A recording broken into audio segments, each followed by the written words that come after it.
Mohammad Imran here from the platform of learning with earning and deployer.tk। कैसे हैं आप? ठीक ठाक हैं, खैरियत से हैं? अच्छा जी, पाकिस्तान के अंदर इस वक्त हम साउथ एशिया का साउथ पंजाब का सबसे बड़ा एक इवेंट करने जा रहे हैं लोकल ई कॉमर्स पे, जो कि deployers.tk ने अरेंज किया। तो आप सबको वार्म वेलकम एंड कंग्रेचुलेशंस कि आप इस हिस्ट्री का हिस्सा बनने जा रहे हैं। आप सब अपने एक दफा प्लीज तालियां बजाएंगे। तो कहा जाता है कि अगर अलिफ नहीं लिखेंगे तो बे नहीं आएगा। एम आर राइट? कि अगर अलिफ नहीं लिखेंगे तो बे नहीं आ सकता। क्या मैं सही कह रहा हूँ या गलत कह रहा हूँ? तो आज आप इस इवेंट पर अलिफ लिखने के लिए आए हैं। आज आप इस इवेंट पर अपनी बिजनेस को स्टार्ट करने के लिए आए हैं। ई कॉमर्स, हर वो चीज जो ऑनलाइन बेची जा सके, हर वो ट्रांजैक्शन जो ऑनलाइन बेची जा सके। क्या मैं कह सकता हूँ कि सिर्फ जूते बेचना ई कॉमर्स है? ऑल ऑफ यू, क्या मैं कह सकता हूँ कि सिर्फ कपड़े बेचना ई कॉमर्स है? क्या मैं कह सकता हूँ कि सिर्फ मोबाइल बेचना ई कॉमर्स है? नहीं। तो हर वो चीज जो दराज बेच रहा है या दराज जैसे और प्लेटफॉर्म सेल कर रहे हैं वो ई कॉमर्स है। लेकिन क्या मैं ये कह सकता हूँ कि एजुकेशन को ऑनलाइन सेल करना ई कॉमर्स है? बताइए जी।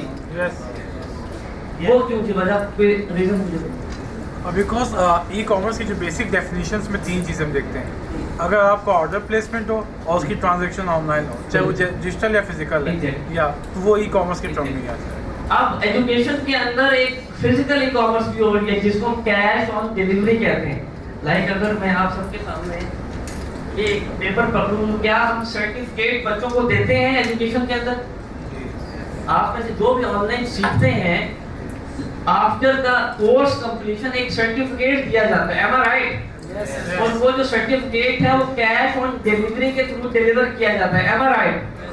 तो पाकिस्तान के अंदर एजुकेशन के अंदर भी ई कॉमर्स हो रही है सर्टिफिकेशन के थ्रू, जो 500, 1000, 1500 रुपया लोग चार्ज करते हैं एक सिंगल सर्टिफिकेट का। हर वो चीज जिसकी ट्रांजैक्शन आप ऑनलाइन कर सकते हैं वो ई कॉमर्स में आती है। अब एक मिसाल आपको सुनाऊं कि सड़क किनारे बाबा जी एक बुजुर्ग गैस वाले गुब्बारे बेच रहे थे। गैस वाले गुब्बारों का तो आइडिया है ना कि आप सबको, हवा वाले जो गुब्बारे होते हैं। सड़क के बाहर एक बच्चा बड़ी हसरत बड़ी निगाह से उन गुब्बारों को उस बाबा जी को देख रहा था। तो बाबा जी ने उस बच्चे को बुलाया और कहा कि बेटा तुम्हें गुब्बारे चाहिए तो ये लो गुब्बारे।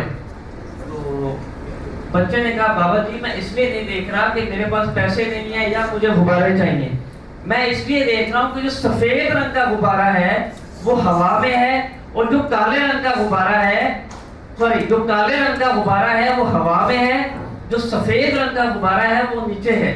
सफेद और काले का फर्क था। बाबा जी ने कहा बेटा ना सफेद उड़ता है ना काला उड़ता है, अंदर कुछ हो तो उड़ता है। am I right? तो आप सबके अंदर कुछ होगा। ये आप खड़े हैं, ये आपका गोल है, बीच में आपके रिश्तेदार हैं, दोस्त यार हैं, बहन भाई हैं, कंपेटिटर्स हैं। ये सब एक वो स्यापा है, ये सब एक वो फायर है, ये सब एक वो इग्नाइट है कि अगर आपको फायर नहीं मिलेगी तो आप यहाँ से उठ के वहां तक नहीं जा सकते। क्या मैं सही कह रहा हूँ जी? हैदर साहब ने जो बात की, ताने की बात की, एक टॉन्ट। तो मैं पाकिस्तान के अंदर 2016 से एक इदारा चला रहा हूँ लर्निंग विद अर्निंग, जो पाकिस्तान का पहला लाइव ऑनलाइन ट्रेनिंग इदारा है। मेरी इस बात को यहाँ बहुत ज्यादा स्पीकर्स, मेंटोर्स और बच्चे ऑन भी करेंगे।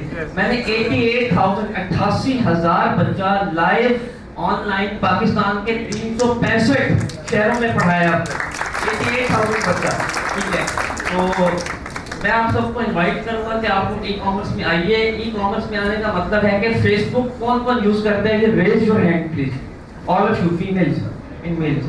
इंस्टाग्राम कौन लोग यूज करते हैं? बहुत ज्यादातर लोग यूज करते हैं, बट फीमेल ज्यादा यूज करती है, ठीक है। व्हाट्सएप कितने लोग यूज करते हैं? 100% सारे लोग यूज करते हैं। तो आप इन 3 प्लेटफॉर्म्स के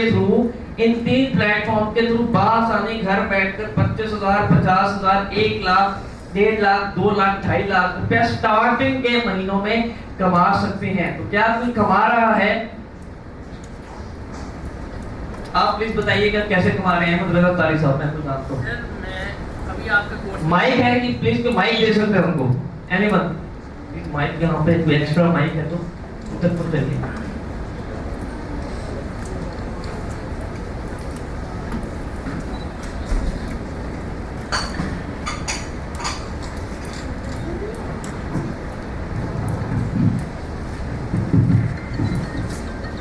सा लाउड बोलिएगा, एनर्जेटिक हो, वाइब्रेट हो आप प्लीज जी।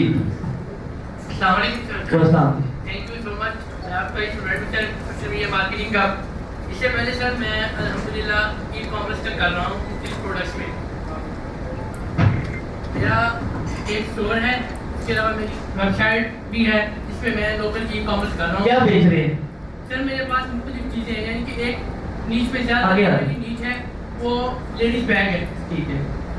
तो मैं उस पर लेडीज़ बैग पे ज़्यादा काम कर रहा हूँ। लेडीज बैग कहाँ बेच रहे हैं जी? सर मैं ऑल ओवर पाकिस्तान काम कर रहा हूँ अभी, ठीक। और इंशाल्लाह ताला इंशाल्लाह फ्यूचर में यही एक प्लान है।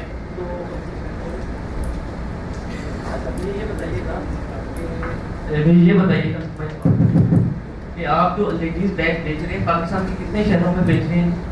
तकरीबन मैं सिर्फ बलोचिस्तान को स्किप कर देता हूँ, उसके जो क्वेटा हो गया उसको करके बाकी तकरीबन ऑल ओवर, क्योंकि वहाँ काफ़ी इशूज़ होते हैं। कितने पैसों से काम शुरू किया था इन सबको बता दें।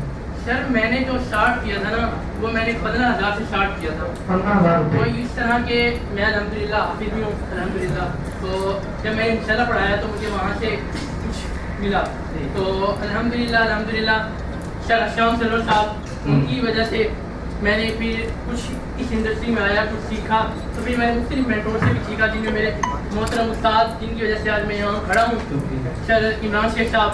तो इनसे मैं कुछ सीख रहा हूँ अभी भी। तो मैंने इस तरह से स्टार्ट किया अपना ई कॉमर्स का। कितने पैसे महीना कमा लेते हैं मंथली? आपकी जो इनकम है सेल, सॉरी पहले बताइए कितनी सेल करते हैं, फिर प्रॉफिट क्या है? मतलब टेक होम इनकम जो पैसे आप घर लेकर जाते हैं सारे एक्सपेंसेस को निकाल के, वो कितने हैं और महीना सेल कितने की करते हैं? सर जो मेरा प्रॉफिट मार्जिन अल्हम्दुलिल्लाह इस वक्त चल रहा है ना वो 7 से 8 लाख रुपया। माशाल्लाह। और उसकी जो स्टार्टिंग कितने महीने हो गए आपको ये जर्नी शुरू किए? सर तकरीबन मुझे ये 2 साल हो गए हैं। अभी सिर्फ 2 साल हुए हैं जी। अगर इनको 4 से 5 साल होंगे तो इनका एक्सपीरियंस बढ़ता जाएगा और इनकी अर्निंग कम होगी या बढ़ेगी? ऑफ कोर्स बढ़ेगी। So much. अच्छा जी, आप में से कोई ऐसा स्टूडेंट जो कि ग्रेजुएशन का और उसने सॉफ्टवेयर इंजीनियरिंग की हो? आप प्लीज आप माइक कोई एक मुझे बंदा माइक।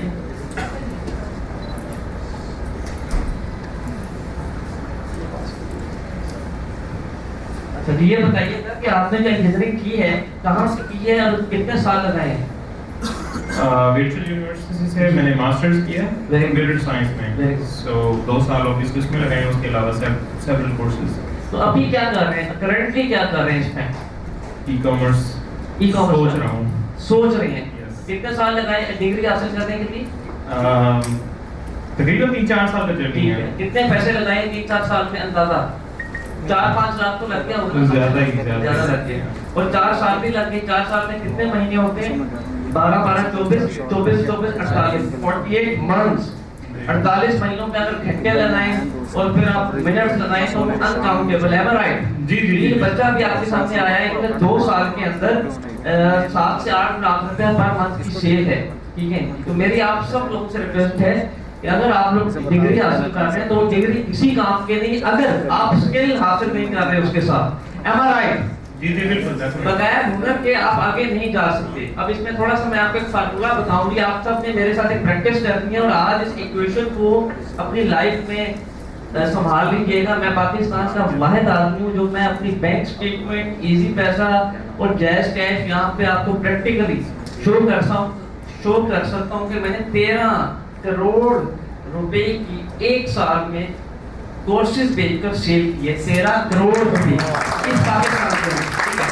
और उसमें सिर्फ मैंने 38,000 बच्चा एक साल में पढ़ाया। 36,000 बच्चा, 52 बैचेस। पाकिस्तान की सबसे बड़ी मेंटोर की टीम। साकिब अजहर साहब का नाम सुना है किसी ने? मैं भी कुछ दावा नहीं कर रहा, माजरत के साथ यहाँ पे कुछ लोग बैठे हुए हैं, मैं कुछ थोड़ा सा आपको बता रहा हूँ कि साकिब अजहर साहब 2018 में पाकिस्तान के इंडस्ट्री में आए और आज हम उनको क्रेडिट देना चाहेंगे कि उन्होंने अमेज़न और ई कॉमर्स के ऊपर एक ऐसी कैंपेन चलाई है कि लोगों को आगाह कर दिया। तो सबसे पहले साकिब अजहर साहब के लिए तालियां प्लीज। साकिब अजहर साहब का पहला इंटरव्यू पाकिस्तान के अंदर मैंने किया था। यस। तो जानता है कोर्स भी आपने उनका फर्स्ट टाइम सबसे पहला कोर्स साकिब अजहर का पाकिस्तान में मैंने लॉन्च किया था। साकिब बदर साहब आज जो अकाउंट दिखाते हैं अपना Amazon का, जिसमें 30 करोड़ रुपए की उनकी सेल थी, उस अकाउंट की वेरिफिकेशन भी मैंने की थी। और लर्निंग विद अर्निंग के अगर आप पेज पर जाएंगे तो हर जगह उनको हमने लॉन्च किया हुआ है, ठीक है। मतलब मेरे मेंटोर में से एक मेंटोर है। अच्छा, अब इसमें आपको थोड़ा सा एक फार्मूला बता दूं, E plus R is equal to O। All of two बोलेंगे जी, E plus R is equal to O। E का मतलब है जी इवेंट, क्या है जी? R का मतलब है जी रिस्पॉन्स, एंड O का मतलब है आउटकम। आउटकम का मतलब रिजल्ट। तो दोबारा ये इक्वेशन बोलेंगे, क्या है? Event plus response is equal to outcome. अब इवेंट ये है कि वाकया ये है कि दो बच्चे हैं, student number 1 and student number 2। जो स्टूडेंट नंबर 1 है वो इम्तिहान में फेल हो गया, और जो स्टूडेंट नंबर 2 है वो भी इम्तिहान में फेल हो गया। तो पूरी दुनिया में 1% से कम लोग ऐसे हैं जब वो इम्तिहान में फेल होते हैं तो वो खुदकुशी कर लेते हैं। एम आई राइट? सुसाइड कर लेते हैं कि ये माशरे की वजह से, घर वालों की वजह से। क्या मैं सही कह रहा हूँ या गलत कह रहा हूँ? आप सुनते हो ना न्यूज़ की सूरत में 1% क्या शायद इससे भी कम। अब जिस बच्चे ने सुसाइड कर लिया, मतलब कि उसने रिस्पांस क्या दिया? सुसाइड किया। इवेंट क्या था कि वो फेल हो गया, तो आउटपुट क्या निकला उसका? 0। वो जान से ही गया, वो किसी काम का जान है तो जहान है ना जी। दूसरा बच्चा वो भी इम्तिहान में फेल हुआ, लेकिन उसने रिस्पांस क्या दिया? प्रिपरेशन की, तैयारी की। तो अब उसका आउटकम क्या निकला जी? सक्सेसफुल हो गया, वो पास हो गया। एम आई राइट? पाकिस्तान के अंदर पसंद की शादी किसी फीमेल या मेल की नहीं हो तो 1% से कम लोग सुसाइड कर देते हैं। एम आई राइट? 1% से कम लोग खुदकुशी कर लेते हैं अगर लड़का या लड़की की पसंद की शादी ना हो। तो इवेंट ये है कि पसंद की शादी नहीं हुई और रिस्पांस क्या हुआ? सुसाइड। अब उस लड़का या लड़की का आउटकम क्या निकला? 0। अब पाकिस्तान में लाखों में करोड़ों लोग ऐसे हैं जिनकी पसंद की शादी नहीं होती, तो क्या वो सब सुसाइड कर लेते हैं जी? बताइए जी। वो रिस्पांस क्या देते हैं कि वो आगे चलते हैं, वो अपने पेरेंट्स की मर्जी से शादी करते हैं, और आउटकम क्या निकलता है कि वो कामयाब हो जाते हैं। एम आई राइट? तो आपकी जिंदगी में इवेंट वाकया डिसाइड करता है कि आप सक्सेसफुल होंगे, या रिस्पांस डिसाइड करता है कि आप सक्सेसफुल होंगे? रिस्पांस। आपको हैदर साहब जैसे कहीं हैदर अहमद काजी मिलेंगे, इमरान जैसे कहीं इमरान मिलेंगे, साकिब जैसे कहीं साकिब मिलेंगे, लेकिन आपका रिस्पांस क्या है ये डिसाइड करेगा कि आप कैसे आगे जाते हैं। एम आई राइट और रॉन्ग? अच्छा, थॉमस एडिसन का नाम सुना होगा किसी ने? थॉमस एडिसन, इन्होंने क्या इजाद किया? बल्ब। थॉमस एडिसन कहते हैं कि 69 इयर्स की एज में, 69 इयर्स की एज में उनकी एक फैक्ट्री थी, उस फैक्ट्री में आग लग गई। क्या है वाकया सुना होगा किसी ने? थिंक एंड ग्रो रिच में। हाँ जी, थिंक एंड ग्रो जी। रिच में। मतलब 70 साल की उम्र में उनकी फैक्ट्री में आग लगी और अभी उन्होंने बल्ब इजाद नहीं किया था। तो थॉमस एडिसन ने अपने बेटे को कहा कि जाके अपनी माँ को बुला कर लाओ। अब आपकी और मेरी फैक्ट्री हो, हम एक फैक्ट्री के मालिक हों या हम एक दुकान के मालिक हों, हमारी दुकान में आग लग जाए, तो आपका और मेरा रिस्पांस क्या होगा? मैं अपना रिस्पांस बताता हूँ। मैं लुट जाऊंगा, मर जाऊंगा, बर्बाद हो जाऊंगा, सुसाइड कर लूंगा, टेंशन में जाऊंगा, डिप्रेशन में जाऊंगा, एंजाइटी लूंगा। एम आई राइट? आप लोग भी मेरे ख्याल से अपने नुकसान पे खुश तो नहीं होता ना जी? क्या थॉमस को अपने नुकसान पर खुश होना चाहिए था? रिस्पांस क्या है? यही है ना कि नहीं होना चाहिए था। उसने क्या रिस्पांस दिया? अपनी वाइफ को बुलाया, अपनी बेगम को अपने साथ खड़ा किया और कहा देखो सामने फैक्ट्री में कितनी शानदार आग जल रही है, तुमने इससे पहले इतनी शानदार आग जलते हुए नहीं देखी होगी। क्या कहा जी? कि देखो कितनी शानदार आग जल रही है, तुमने इससे पहले इतनी शानदार आग जलते हुए नहीं देखी होगी। कल से मैं दोबारा काम शुरू करूंगा और आज हम सब 7 अरब की आबादी जो बल्ब की इन्वेंशन है वो उसकी इस्तेमाल कर रहे हैं। तो वाकया क्या था जी? फैक्ट्री में आग लग गई। इवेंट रिस्पांस क्या था? उसने एक सरप्राइजिंग रिस्पांस दिया कि वो हंसा और उस आग को कहा कि इतनी शानदार आग। तो आप सबकी जिंदगी में क्या चीज डिसाइड करती है? रिस्पांस या इवेंट? रिस्पांस। तो मैं अपनी स्पीच को यहीं पर खत्म करता हूँ। Thank you so much. Over to next mentor, next speaker. Thank you so much.